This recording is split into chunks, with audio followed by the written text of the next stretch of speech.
Alors, on va faire des halakhot vis-à-vis de Shavuot, bien évidemment. Donc, en général, Shavuot tombe en semaine. Là, exceptionnellement, c'est très rare, le compte de l'Omer marche en même temps que le compte des semaines. D'accord? C'est-à-dire, quand vous comptez un, eh ben ça tombe dimanche. Quand vous comptez deux, c'est lundi. Et donc chaque semaine correspondait aux semaines de l'Omer. Alors qu'en général, ça tombe en décalage. Donc vous allez pouvoir des semaines de l'Omer qui ne sont pas du tout en harmonie avec les semaines de la création. Mais là, oui, cette année, oui. Donc, ça implique, bon, c'est ce qu'on appelle des semaines parfaites. Parce que vous comptez l'Omer en même temps que la création du monde marche. Donc c'est parfait, il n'y a pas de décalage. Maintenant, il y a un autre aspect, c'est qu'en général, donc quand Shavuot tombe en semaine, vous rentrez la fête de Shavuot, ou la fête rentrait avant la nuit. Bon. Avant la nuit, où les femmes allument les bougies, les familles peuvent faire un kidouche, faire les tfilotes. Pourquoi avant la nuit? Tout parce que ça rentre tard en général. Ah oui. Non. En Israël, on ne voit pas trop la différence parce que c'est du 8 heures. Mais en Angleterre, en France, c'est du 11h minuit. Donc les gens, ils font rentrer évidemment la fête plus tôt. Mais donc pourquoi ils font ça? Parce qu'ils veulent donc rajouter à la kedusha de la fête en rentrant plus tôt. Maintenant, quand ça tombe comme nous, le Shabbat, le dernier jour c'est Shabbat, donc vous êtes obligé, que vous habitiez en Angleterre ou ici, vous êtes obligé d'attendre la fin du Shabbat. Pourquoi? Parce qu'on doit rajouter on peut rajouter du Chol sur le Kodesh, mais on ne peut pas enlever du Kodesh de Shabbat pour donner au Kodesh de Shavuot qui est moins haut. Shavuot, ce n'est qu'une fête, c'est pas Shabbat. Donc c'est moins sacré que le Shabbat. Shabbat, il n'y a pas plus sacré. Donc Shavuot, c'est moins sacré. Donc on fait une Havdalah. Pour montrer qu'on descend du Shabbat dans la fête. Et le lendemain après, on va faire encore une fois une descente de la fête dans le profane, dans le Chol. Il y aura 2 descentes. Donc, ça implique quoi? Au niveau de la halakha, ça implique qu'on ne peut rien faire pendant le Shabbat pour faire avancer la fête. Parce que le Shabbat étant plus haut, donc on ne peut pas le profaner en quelque sorte au profit de Shavuot qui est moins haut. D'accord? Donc on est coincé. C'est-à-dire que les gens qui veulent préparer quelque chose pour la fête, ils ne peuvent préparer que si on ne voit pas un aspect de préparation. On ne voit rien. Comment ça? Ça veut dire quoi? Oui, comment ça? Par exemple, vous voulez dormir samedi après-midi pour pouvoir veiller. Alors les gens vont pas dire « Ah, il dort parce qu'il veut préparer la veillée ». Non, vous dites « Je dors parce que c'est Shabbat ». Vous dites pas « Je dors parce que c'est à cause de Shavuot ». D'accord? Vous dormez parce que vous avez envie de dormir parce que c'est Shabbat. Ne dites pas « Je dors parce que si je dors pas maintenant, je ne pourrai pas veiller ».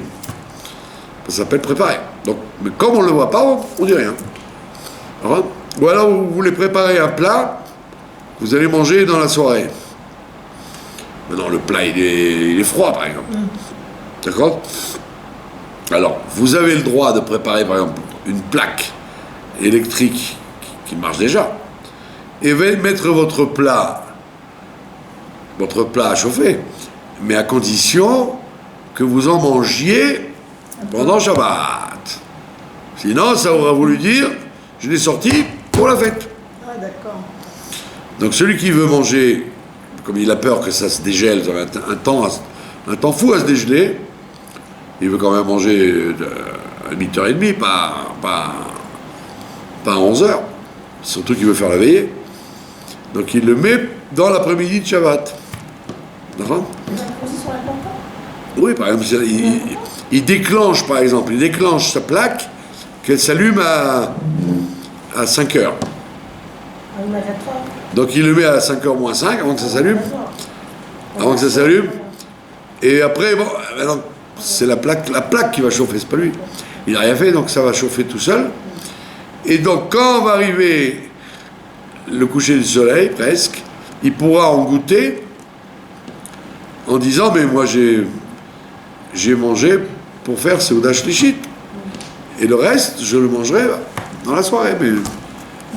Donc il a le droit de faire ça, parce que c'est pas une préparation officielle. Quelque chose de froid qui n'a pas été congélé. Une chose froide. Alors oui, alors il n'y a pas de problème. De quoi ? De le sortir, le frigidaire. Oui. Mais quelque chose qui a été congelé, Alors voilà, c'est pour ça que quand c'est congelé, on a dit, on fait comme ça. On met sur la plaque avant qu'elle se rallume. Donc vous pouvez la ranger pour qu'elle s'allume à 5h pour être tranquille. Maintenant, tout ce qui se voit pas, qui se voit pas, des chalotes, vous pouvez. Qu'est-ce que vous avez fait ?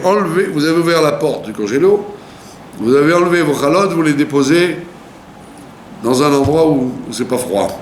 Ça va donc se décongeler tranquillement jusqu'à la nuit. Mais ça se voit pas. Ça aurait été du poisson cru, là, on aurait dit, ah, quoi du poisson cru ? Si tu sors du poisson cru Shabbat, c'est mouktsé le poisson cru Shabbat. D'accord ? Même au Japon, ils mangent du poisson cru, mais pas congelé. D'accord ? Donc, on ne parle pas de ce cas-là. Là, ce serait évident que c'est une préparation pour le Yom Tov. On parle d'une chose qui est, quand on la voit, on dit, bon, bah, dans 1 heure, ça va être décongelé, bah, tu peux remanger du pain avant la nuit. Donc tout ce qui n'est pas visible, on peut le faire. Mais par contre, mettre la table,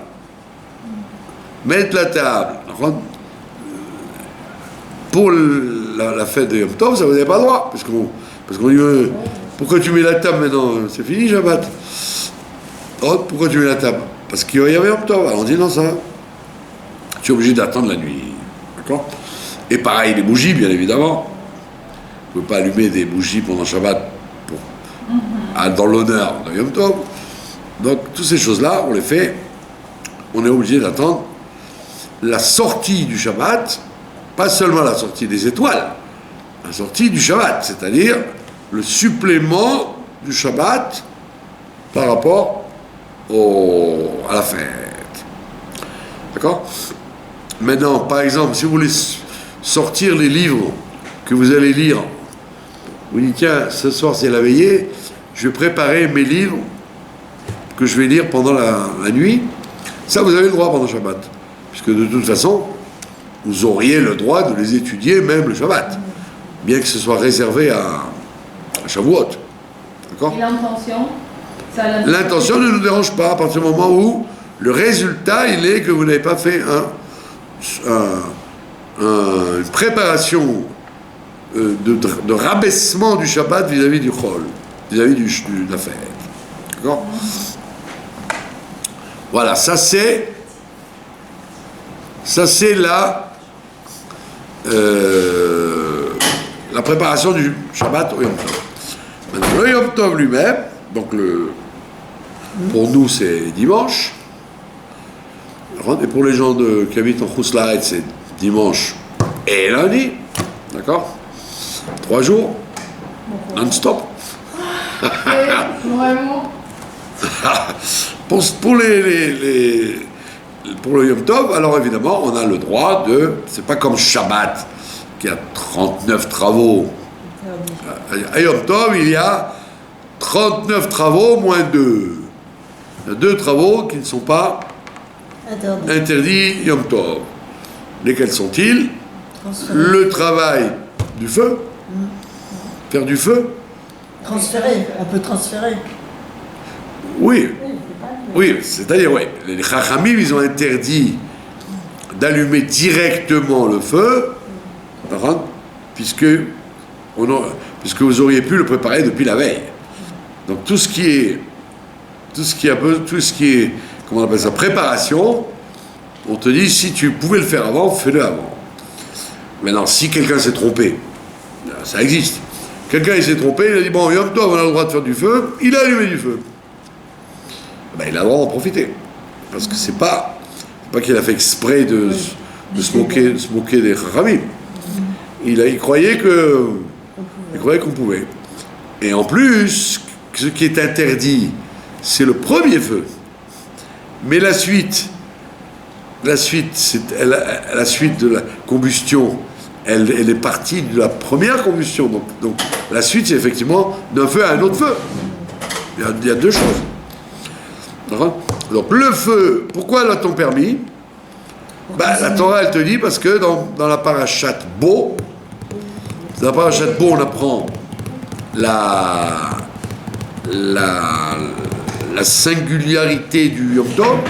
On te dit, tout ce qui sert à manger, tu pourras le faire. Donc, pour faire à manger, on est obligé d'utiliser le feu. Il ne peut pas y avoir en général, même si vous mangez froid, les choses que vous mangez, elles ont été en général, c'est pas toujours qu'on utilise les choses que la nature a faites froides. En général, on les travaille par le feu.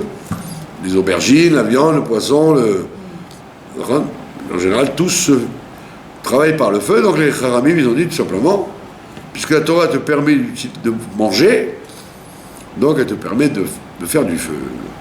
Deuxième travail. Éteindre le feu, ça serait permis si ça faisait brûler le repas, par exemple. Non, alors il y a des trikim, il y a des trikim pour éteindre le feu, qu'il y a des gens qui n'aiment pas trop, mais qui sont existants. Vous avez allumé votre gaz, par exemple. Vous avez votre gaz et puis ça vous dérange, vous allez laisser encore brûler le gaz toute la journée. Alors il y en a qui font un trick, qui est répandu aujourd'hui dans le monde entier, c'est de faire déborder l'eau. Vous faites bouillir de l'eau pour faire du café ou du thé, et comme par hasard, vous en avez mis trop d'eau, donc ça déborde, et ça éteint le... Ah oui, mais ça éteint la flamme. Ça ferme pas le gaz. Après, il n'y a plus de problème. Comme vous voulez pas mourir asphyxié, vous avez provoqué de ne pas mourir asphyxié, alors on vous dit, bon, tu peux fermer maintenant. Bon, mais Kitsour, ça c'est dans le cas où on a besoin d'éteindre. Il y a des gens qui sont rigoureux, ils disent, non, il ne faut pas économiser, gna gna gna. Et quand il fait 40 degrés dehors, laissez le gaz dans la maison. Alors, si vous avez la plata, la même chose, vous pouvez la fixer de façon à ce qu'elle s'éteigne, pour qu'elle ne reste pas allumée. Bon, ça c'est le côté cuir. Oui. Bon, en général, aujourd'hui, la plupart des gens, au temps de ma grand-mère, les femmes, elles pétrissaient, elles faisaient des gâteaux, elles faisaient carrément des... Et même avant, ils plumaient les poulets, ils tuaient des poulets. Parce que comme les gens n'avaient pas de frigidaire, donc ils mangeaient du frais. Parmi les 7 interdictions que les goïms ont, il y a une interdiction de manger Ever Minachai, un membre d'un animal vivant. Aujourd'hui, tous les goïms du monde, ils n'ont pas ce problème, parce qu'ils ont des frigidaires. À l'époque, pourquoi ils faisaient ça? Parce qu'ils avaient un taureau, ou un agneau, mais ils ne voulaient pas manger tout. Alors qu'est-ce qu'ils faisaient les goïms? Tac, ils coupaient la jambe, et ils mangeaient la jambe.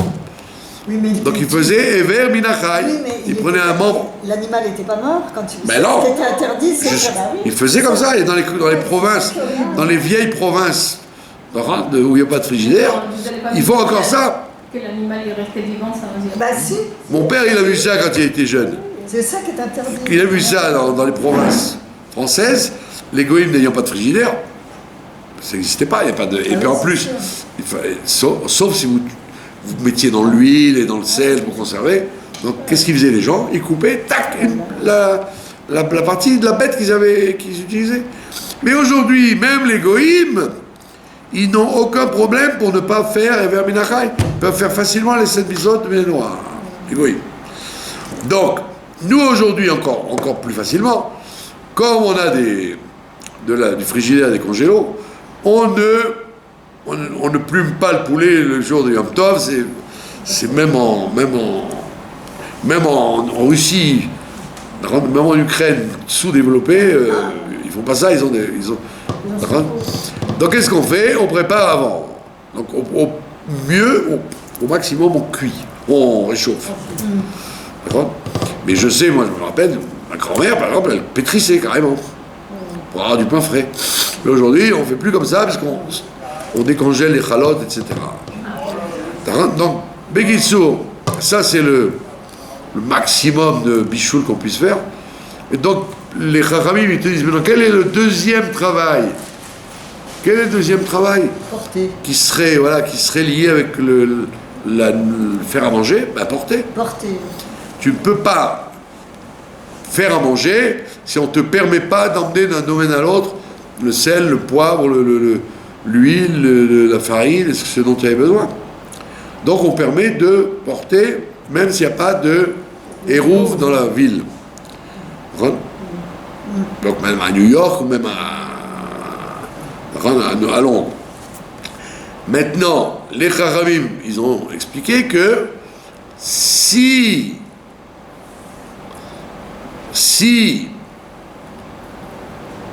je voulais en faire, le Masgan, si on te permet pour... Vous voulez qu'on ferme ou... Vous voulez qu'on ferme. Oui, mais ça va nous aider. Si j'ai le droit pour manger, j'ai le droit pour autre chose. Ben, un sidour, d'emmener un sidour à la synagogue, un talit, une bouteille de vin pour mon ami, un bouquet de fleurs pour ma voisine, ce que je sais moi, ou les fous du journal, ils portent leur journal, d'accord, ou des... D'accord. Donc nous on n'a pas ce problème parce que nous en général on utilise le hérouf. Dans les villes d'Israël il y a un hérouf en général. Mais pour les gens qui habitent en Chutz La'aretz, ils sont bien contents de pouvoir utiliser cette permission du Yom Tov. C'est ce qui la rend plus facile que le Shabbat. Donc ces deux travaux-là, on les fait. Donc maintenant attention, on te dit puisque tu as le droit pour manger, tu as le droit pour autre chose. Et la même chose pour le feu. Si tu as le droit pour manger, tu as le droit pour fumer, pour les fumeurs que vous aimez beaucoup. Ou alors quelqu'un il va allumer un air pour une bougie pour un disparu, etc. Il a le droit. Parce que la Torah t'a dit, puisque on a déduit, puisqu'on fait à manger avec, on peut l'utiliser tout court. Donc en fait Yom Tov a 37 travaux. Il n'y a pas 39 travaux. Les deux travaux qu'on a enlevés, c'est pour montrer que Yom Tov ne contient pas les deux travaux en question. Donc on les permet pour plein d'usages. Il y en a même qui permettent, par exemple, tu veux que la table soit belle, tu veux mettre des bougies en plus. J'aurais pu dire, mais tu n'as pas besoin des bougies, ça y est, elles sont allumées. Non, j'ai envie, ça fait fête. Je rajoute des flammes. Donc puisque on a besoin pour manger, on permet pour tout. Et la même chose porter. Donc c'est un grand dépannage pour les femmes à Londres ou à Paris pour tirer les berceaux des bébés, etc., etc. Voilà. Maintenant la même chose. Le Yom Tov n'étant pas un jour chol, un jour sacré. Donc la même chose, tu n'as pas le droit de préparer pour le chol. Excusez-moi, là, j'ai une question. Par exemple, tu as le droit d'empêcher de jeter. Par exemple, tu as fini le repas, maintenant il y a des restes. Donc tu veux pas les laisser au soleil, ça va pourrir. Donc on te permet de les laisser pour ne pas qu'ils s'abîment. Pas parce que tu veux les manger dans le chol. Parce que tu pourrais les manger encore. Mais parce qu'on n'a pas le droit de gaspiller Même Yom Tov, c'est une mitzvah d'oraïta, le gaspillage. Donc si tu as peur que ton rôti il valse par la chaleur, tu as le droit de le prendre et de le mettre au congélo, au frigidaire. Mais les gens vont dire, mais monsieur, vous êtes en train de préparer pour demain. C'est pas pour demain que je prépare, c'est pour empêcher de jeter. D'accord? Excusez-moi, je voudrais revenir à porter. Porter. Oui, porter, parce que vous dites les bébés, mais à Shabbat, les parents, il faut bien qu'ils portent leur bébé quand même. Bah non, Shabbat, ils ne sortent pas. Mais C'est le grand plaisir des femmes qui habitent à Paris, qui sont obligées, quand le Shabbat finit à 11h, d'être enfermées dans la maison parce qu'elles ne peuvent pas sortir. Oui, non, mais elles portent leur bébé dans les bras, non? Ou dans la rue. Bah, je sais pas où elles veulent, mais il faut bien porter un bébé. Mais non, dans la rue, non. À la maison, oui, mais pas dans la rue. Et dans la rue, alors, on ne sort pas les bébés? Ben voilà, c'est ça le grand plaisir d'habiter en Rousse-la-Arrête quand il n'y a pas de héros. Quand il n'y a pas de héros, Shabbat. Alors ceux qui ont la chance d'avoir des pavillons, etc., ou des endroits bien fermés, tant mieux pour eux. Mais la plupart des gens, ils rigolent, quoi. C'est pas Shabbat. C'est insupportable. Moi, je ne regrette pas mon alia depuis 40 ans parce que je me dis, mais dis-moi, que Dieu me pardonne, mais comme disait ma femme à Sukkot, quand il tombe des trompes d'eau dans votre soukha, vous dites Chag Simchatenu, la fête de notre joie, j'ai plutôt envie que de rester à la maison que d'aller à la soukha. Bon, mais Kitso, on ne peut pas porter dans un domaine public Shabbat, donc si une femme a un bébé qui ne peut pas marcher, ben elle est coincée. Voilà, ça c'est les. Donc on a dit pour le Yom Tov, on a dit même le même principe que tu ne peux pas préparer du Shabbat à Yom Tov, tu ne peux pas préparer du Yom Tov au Chol. Mais dans l'Avdala de Yom Tov, elle sera évidemment une Avdala plus courte, puisqu'il n'y a pas besoin. Le feu, tu avais le droit de t'en servir. Donc il n'y a aucune raison que tu refasses la bracha sur le feu. Et il y a une discussion dans les poskim, est-ce qu'on doit prendre des Bessamim Motzai Yom Tov? Alors on dit en vérité, effectivement, il y a une âme supplémentaire à Yom Tov. C'est pas comme Chol. Il y a quand même une différence d'atmosphère. Il y a une âme supplémentaire à Yom Tov, mais quand cette âme supplémentaire s'en va après Yom Tov, tu ne sens pas le même spleen que tu sens quand Shabbat s'en va. C'est pour ça que les Charamim n'ont pas préconisé les bonnes odeurs après Yom Tov, parce qu'ils disent ça racole, le Yom Tov s'en va, mais la descente est beaucoup moins douloureuse, donc j'ai pas besoin de mes samim. Donc il n'y a ni odeur, ni lumière, il n'y a que le verre de vin ou de bière. Voilà. Ça c'est pour la halakha. Maintenant, alors il y a des gens qui posent une question, ils disent Yom Tov, on ne devrait pas inviter, par exemple, tu ne peux pas inviter un goy Yom Tov. Alors on dit oui à leur époque parce qu'ils préparaient juste. Comme ils préparaient juste, donc tu ne peux pas préparer pour quelqu'un qui n'a pas de mitzvah de faire Yom Tov, comme le goy, tu ne peux pas préparer pour lui, donc tu ne peux pas l'inviter. Maintenant, on te dit, si jamais, et ça c'est le cas très fréquent, il y a des gens qui sont en processus de conversion, ou alors des gens mariés avec des mariages mixtes. D'accord? Alors on te dit, puisque si tu n'invites pas l'un, l'autre ne viendra pas, et qu'en plus tu ne prépares pas davantage, tu as toujours du large, pas quand on disait à l'école Yavneh, on disait à l'intendant, parce qu'on avait des tables de 8. Oui, il y avait des tables de 8 places, quoi. Donc là, ils faisaient des plats pour 8 personnes. Alors, les gens, c'était des jeunes, ils avaient un bon appétit. Alors là, on disait toujours à l'intendant, oh, vous savez, quand il y a à manger pour 8, il y a à manger pour 6. Hein. Parce qu'il fallait toujours qu'il amène. Les gens, ils prenaient 2 steaks, 2 parts de pommes de terre. Bon, alors Yom Tov, aujourd'hui, c'est plus comme avant. On ne prépare pas juste, il y a toujours large. Donc, on te dit, tu n'as pas de problème. C'est ce qui s'est passé quand Chirac a voulu être invité Yom Tov à Paris. Il a été invité chez les traditionnalistes, pas chez les orthodoxes. Mais les traditionnalistes qui faisaient quand même un peu Shabbat, un peu Yom Tov. Alors, ils ont été voir le grand rabbin de France pour comment devait-il faire pour le Yom Tov. Et il leur a expliqué qu'effectivement, il n'y avait pas de problème puisque on prépare à l'avance. Alors, Martin dit, ah non, mais c'est Chirac, c'est pas un goy pachout, c'est le président. Donc tu vas pas lui donner un latrina hummus avec la pita, tu es obligé de donner quelque chose qu'on met à la table des rois, c'est obligé, un minimum. Ben, ils n'ont pas eu de problème, ils lui ont fait ce qu'ils ont fait était honorable pour le Yom Tov, et lui il a été très content, c'était très honorable. Sinon, il y aurait eu un problème. Puisque à l'époque, les gens mangeaient très pauvrement. Très pauvrement. À l'époque, au Chouk, vous n'avez pas connu ça, cette époque, ils vendaient des pieds de poule. Des pieds de poule. C'est très très bon pour les femmes d'ailleurs. Pour les articulations. C'est extraordinaire pour les articulations. Comment on appelle ça? Le cartilage. Maintenant, il n'y a plus ça. Ça n'existe plus. Mais les gens, les pauvres, les riches, ils achetaient le poulet lui-même, et les pauvres, ils achetaient les pâtes. Mais qu'est-ce qu'ils faisaient avec ces La soupe, c'est un délice. Et on les mange. Ouais, ça se mange en plus.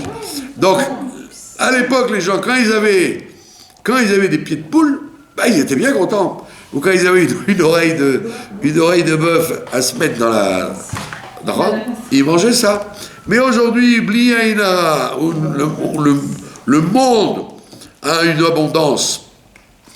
Une abondance que ni le roi David, ni le roi Shlomo, ni le roi Adrien, ni Vespasien, ni qui vous voulez, ni Napoléon, n'ont à leur table, dans n'importe quelle famille moyenne.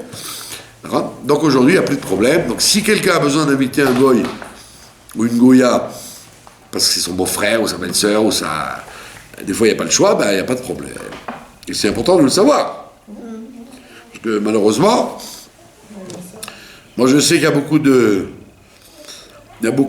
femmes mariées avec des goyim qui sont venues manger chez nous, parce qu'il n'y avait pas le choix, et elles se sont converties grâce à ça.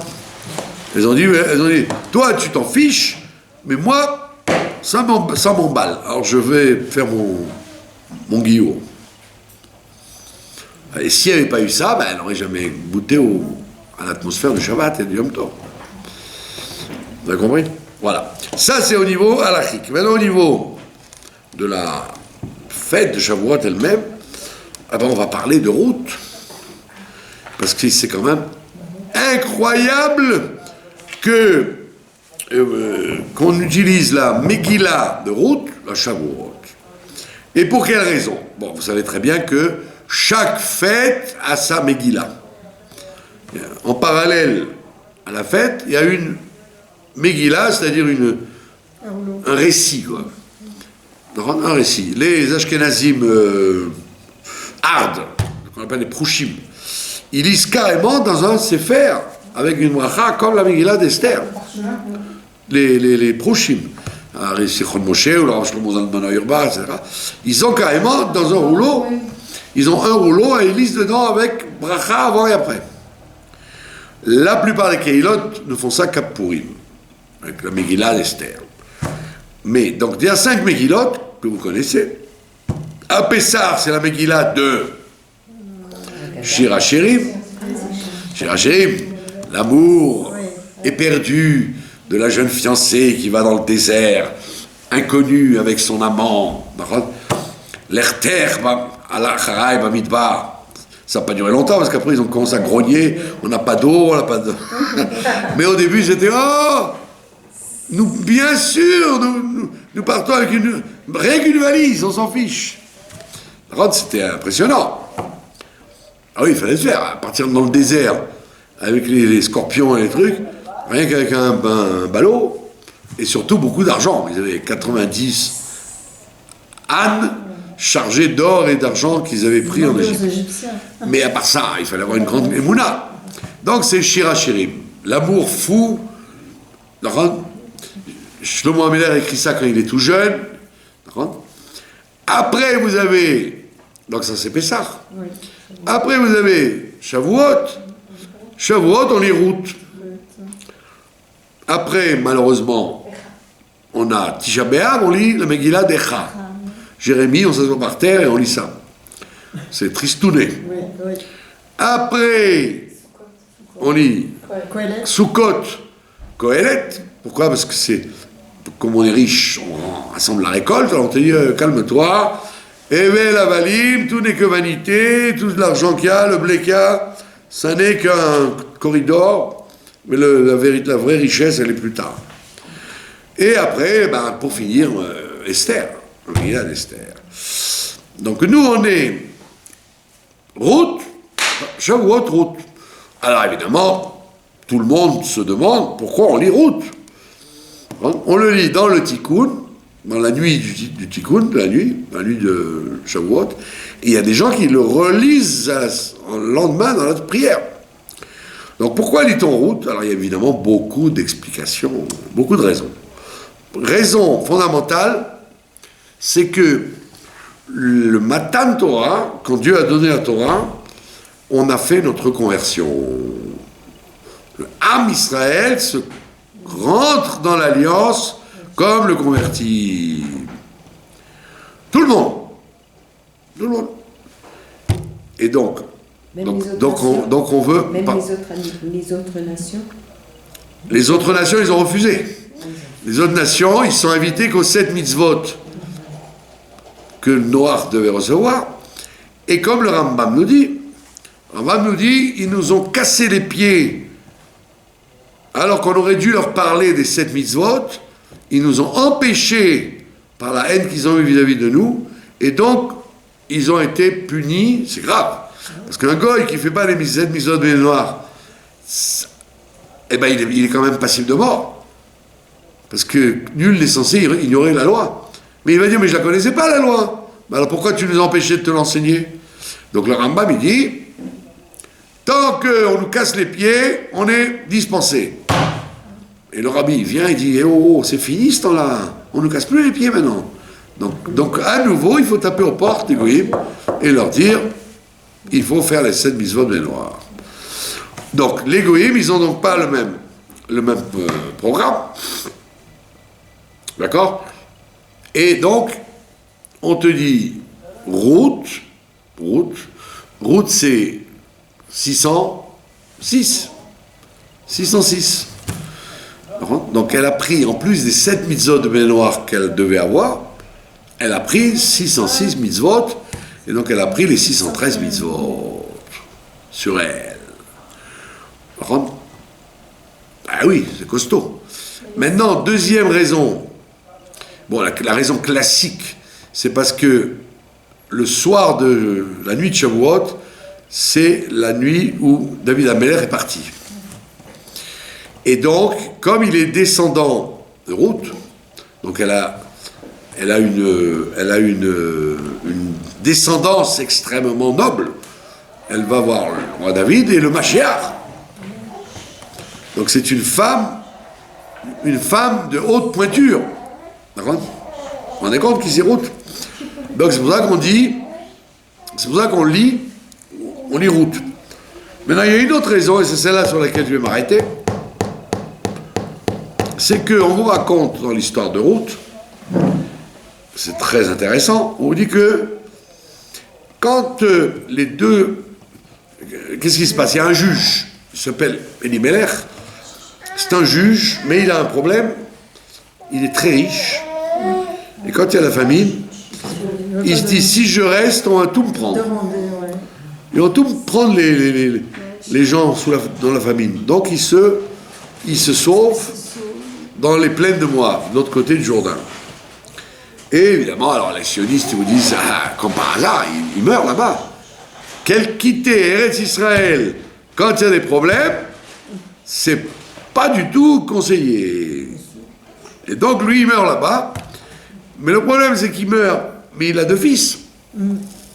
Et avant de mourir, il a fait la conversion de 2 princesses qui n'étaient pas n'importe qui, c'était les descendantes de Moab, de Balak, du roi Balak. Donc 2 princesses, et il fait, lui et ses deux fils, ils font un beddin, 3 personnes, ils font un tribunal, et ils convertissent 2 princesses, Ruth et Orpa. Giour, Kacher, toutes les deux, elles prennent sur elles les mitzvot, Torah, mitzvot, bravo, c'est merveilleux, tout se passe bien. Mais quand le problème se corse, c'est qu'après qu'Elimelech meurt, ses 2 fils aussi meurent. Et donc la belle-mère se retrouve avec ses 2 belles-filles. Maintenant, qu'est-ce qui s'est passé? C'est que les deux princesses n'étaient pas adultes, elles étaient petites filles. Ah oui, elles étaient petites filles. Comment ça? Petites filles, comment ça? Ben, ça existe. Hein.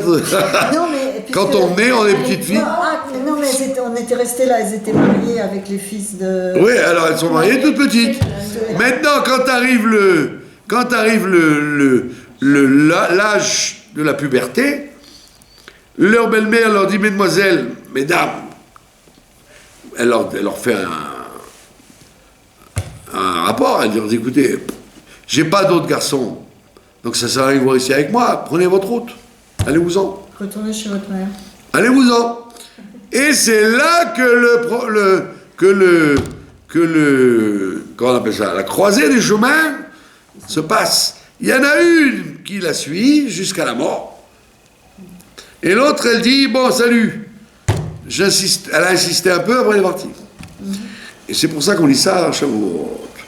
Pour te dire, et ça c'est un grand enseignement du Maharal de Prague et du Ramchal et de beaucoup d'Olim qui disent, on en a parlé l'autre fois, quand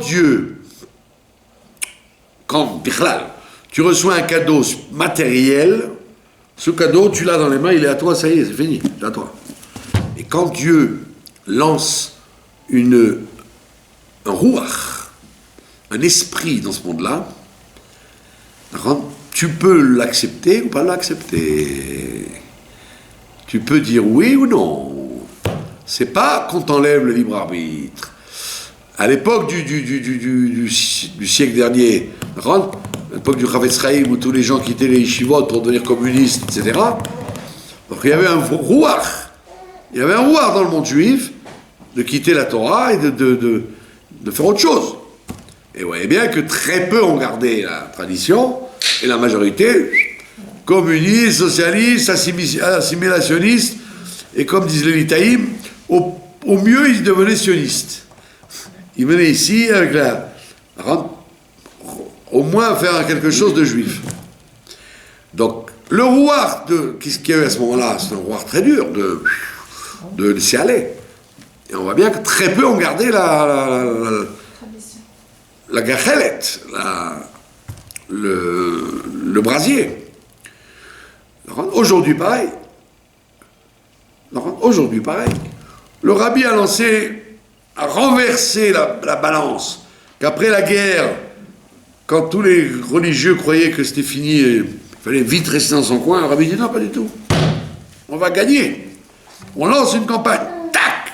Et donc le monde bascule de l'autre côté. C'est qu'il y a à nouveau un retour vers les religions, vers la spiritualité, etc., etc. Mais tu vois bien que comme c'est un rouach, on t'enlève pas le libre arbitre. Donc tu peux avoir des gens qui disent non, on veut pas. Comment non? Mais c'est un rouach positif, vas-y, fais-le. Non, on veut pas nous. Vous faites ce que vous voulez, nous on veut pas. Et c'est pour ça qu'il y a ce décalage énorme aujourd'hui dans le monde juif. Des gens qui veulent aller vers la tradition de plus en plus, et de l'autre côté, des gens qui veulent s'en éloigner de plus en plus. Que même ce que leur grand-père n'aurait pas fait, eux, ils sont prêts à le faire. Donc c'est ce qui se passe ici. On te dit, quand tu reçois la Torah, le soir de la nuit de Shavuot, c'est ce qu'on appelle Matan Torah. Dieu y donne, il y a un rouach. Maintenant, c'est pas obligé que tu l'acceptes. Tu peux dire, moi, tu vois, comme le postier, il frappe à la porte, tu vois qu'il a un paquet, tu dis, j'ouvre pas. Je sais ce que c'est, j'ouvre pas. Et tu peux ouvrir et dire, merci monsieur, merci. La même chose. Dieu, il donne la Torah. Il te donne le choix de l'accepter ou pas. Et c'est pour ça qu'on te dit, voilà, 2 convertis sincère, honnête, qui était marié avec deux grands personnages, Machlon, Kélion. Pourtant, tu vois qu'à un moment, tiding, il y a la croisée des chemins, l'une prend la bonne route, et l'autre non. Maintenant, vous pourriez poser une question. Rabbi Meir, il dit, le grand Tana Rabbi Meir, il interprète les noms. Il dit quand quelqu'un a un nom, d'après son nom, il sera. Donc si quelqu'un s'appelle Abraham, il aura le comportement d'Abraham. Si quelqu'un il s'appelle, il y a des gens qui s'appellent Semama. Je l'ai déjà dit ça. Des noms de famille, hein. Semama, c'est des catastrophes. Ça veut dire Shemama, ça veut dire la destruction. Faut pas s'appeler comme ça. Ou quelqu'un il s'appelle Qu'est-ce qu'ils font alors? Reichmann, eh ben il sera riche. Reichmann, l'homme riche. Eh ben voilà, il s'appelle Reichmann, il sera riche. Ou Gold. Il y a quelqu'un qui s'appelle Gold, un ami à moi il s'appelle Gold. Qu'est-ce qu'il fait son père? Bijoutier. Je dis, ah c'est marrant ça. Il m'a dit, pourquoi c'est marrant? Ben, je dis, il s'appelle Gold. On dit, oh, on n'a jamais pensé. Ben, je dis, comment tu voulais t'appeler? Ou alors Zilbert, c'est l'argent. L'argent, ils étaient aussi, ils fabriquaient de l'argent. Donc vous savez qu'il y a, Rabbi Meir, il te dit, quand quelqu'un a un nom, gratte un peu, tu vois que le nom, il représente ce qu'il est. Et à plus forte raison, le prénom qu'on reçoit quand on est. Donc tu aurais dit, bah attends, mais c'est normal. Ruth, elle s'appelait Ruth 606, plus 7, elle était faite pour la Torah, celle-là. D'accord? Et l'autre, elle s'appelle Orpa, la pauvre. Orpa, c'est les Otiot Pharaon. Elle s'appelle Pharaon, et ça veut dire Oref. Elle s'appelle Orpa, la nuque de Dieu à l'envers. Elle était destinée à quitter le système. Réponse, non. Mais, mes chers enfants, les noms que la Torah donne aux gens, c'est pas forcément les noms que leurs parents leur ont donnés. Parce que Ruth et Orpa, c'était pas des Israélites, c'était des Moabiotes. Or, les Moabites, ils parlaient pas l'hébreu. Donc, elle devait s'appeler Gisèle et Madeleine. Qu'est-ce qu'ils parlaient le mois? Elle s'appelait pas du tout ni Ruth ni Orpa. C'est nous qui traduisons qu'elle s'est appelée Ruth. Nous, on le traduit qu'elle s'est appelée Ruth et l'autre Orpa. C'était quelle langue alors à cette époque? Ben, le Moavi, je sais pas, il faudrait retrouver ça doit être un jargon araméen comme ça. L'araméen, oui. Pardon? C'est de l'araméen peut-être? Sûrement un jargon araméen. Mais sûrement pas Ruth et Orpa. Ma pitom que deux princes, le prince de Moab, il aurait donné des noms toraniques. Donc c'est nous qui traduisons. Quand Shmuel a écrit la Megillat Ruth, c'est lui qui a. Eh oui, c'est lui qui a traduit la signification de ce qu'elles étaient. Et c'est pour ça qu'on a besoin. On a besoin de le savoir parce que Ruth, ça veut dire que c'est la femme qui veut s'engager jusqu'au bout, vraiment. Elle veut prendre tout sur elle, pas seulement les 7 mitzvot de l'or. Elle veut prendre la suite. Et l'autre, elle tourne le dos.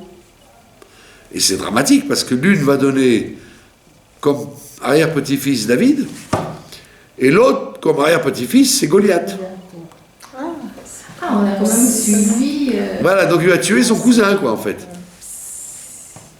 Il va tuer son cousin. Et elle a eu une vie, comme on dit chez nous, elle a eu une vie de patachon, la Orpa. Quand elle a quitté sa belle-mère, donc on voit qu'elle a dégradé jusqu'à créer des Philistins. Alors donc, et c'est ce qu'on te dit, Shavuot, on te dit attention, qu'est-ce que tu crois? Parce que tu manges des gâteaux au fromage et tu souhaites Chag Sameach, tu as accepté la Torah, fais très attention, tu dois à nouveau accepter la Torah comme la première fois. Sinon, tu as la possibilité en finesse de devenir Ruth ou Orpa. Pas comme on croit, mais moi, monsieur, j'ai toujours été dans la Torah, qu'est-ce que vous avez à m'apprendre? Ben, vous êtes dans la Torah jusqu'à Shavuot, mais après il faut signer encore le contrat. pour ça que dans la Chassidut, on dit Kabbalat Torah, acceptation de la Torah, Besimcha ou Bepnimiut, parce que tu peux très bien dire, mais moi j'ai pas besoin, c'est vieux chez moi la Torah. Ah, c'est vieux justement, il faut pas que ce soit vieux, il faut que ce soit à nouveau. Tu re-signes à nouveau un recontact. Comme dit le proverbe que à Sukkot, quand on a fini la soukha, on met les bois de la soukha dans le placard. À Pessah, quand on a fini la fête, on met la vaisselle de Pessah dans le placard. On dit à Shavuot, fais attention à ne pas mettre la Torah dans le placard une fois que la fête est finie. Donc ça veut dire, non seulement ne t'imagine pas que tu as... La Torah c'est un acquis, c'est pas un acquis, c'est un renouvellement. Et donc c'est pour ça qu'on veille. Parce que quand on veille, par contre on veut dire par là, on accepte.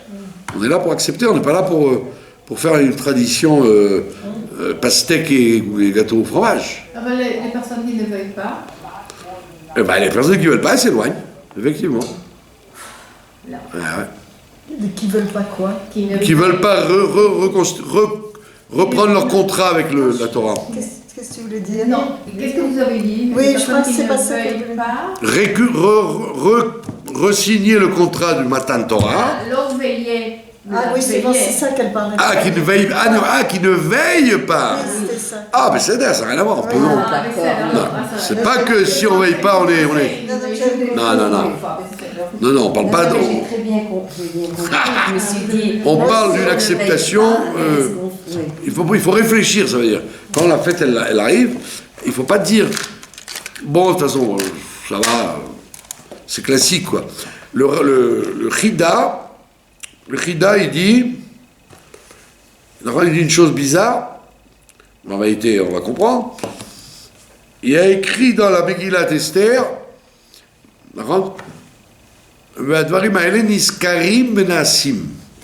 ces choses-là ont été mentionnées, et après, elles ont été faites. Alors, le Chida, il dit, attends, on a dû dire le contraire. D'abord, les choses, elles existent, et après, je les marque. Pas je les marque, elles existent.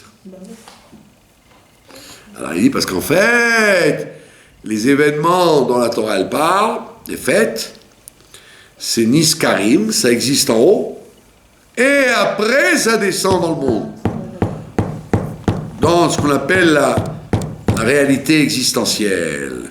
Donc ça veut dire que Matan Torah, il existe en haut, et c'est à toi de le faire descendre dans ce monde-là, chaque année.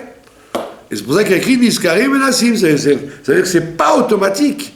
C'est pas que chaque fois que passe l'année, le calendrier ne change rien chez toi, c'est stable c'est une date pour savoir quand prendre tes vacances et qu'est-ce qu'il faut acheter à la Macolette. Non! Ça veut dire que chaque fois tu dis, oulala, je vais recevoir à nouveau la Torah maintenant. Donc c'est pour ça que tu dois comme le matin de Torah, trembler, être ému, être inquiet, être joyeux, etc., comme le matin de Torah. Et sinon, si tu dis, bon, ça y est, on a l'habitude, c'est tous les ans, ça fait déjà des années que je fais Shavuot, j'ai pas besoin de toi, hein, je connais la halachot, je connais tout. Oui, d'accord, tu as besoin de personne, tu as besoin de dire que tu re-signes. Sinon, tu ne pourras pas à nouveau trouver de la richesse dans la Torah nouvelle. Pour toi, la Torah sera un vieux truc qui t'ennuie. Parce que tu l'as déjà vu, revu. C'est du déjà vu, comme ils disent les Israéliens. C'est déjà vu. C'est pas déjà vu du tout, c'est Khadash. C'est pour ça que c'est pas Bachout du tout, il faut être réveillé, même si vous dormez, il faut être réveillé au fait que tu vas faire ou comme route ou comme Orpa. D'accord ? Alors si tu fais comme Orpa, en finesse, tu risques d'avoir des enfants comme Goliath, etc. Ouh là, tu ne peux pas savoir où tu vas. Et si tu te fais comme route, tu auras des enfants comme Mashiach. Alors donc c'est quand même... c'est pas un enjeu où Oh, c'est pareil, c'est deux banlieues qui se ressemblent. Pas du tout, c'est deux avenirs différents. Où tu veux, là ou là. Voilà, c'est pour ça qu'il faut être très vigilant et très joyeux. Et le savoir avant. Et le savoir avant, de préférence, bien sûr. Voilà, je vous remercie de votre attention. Merci à vous.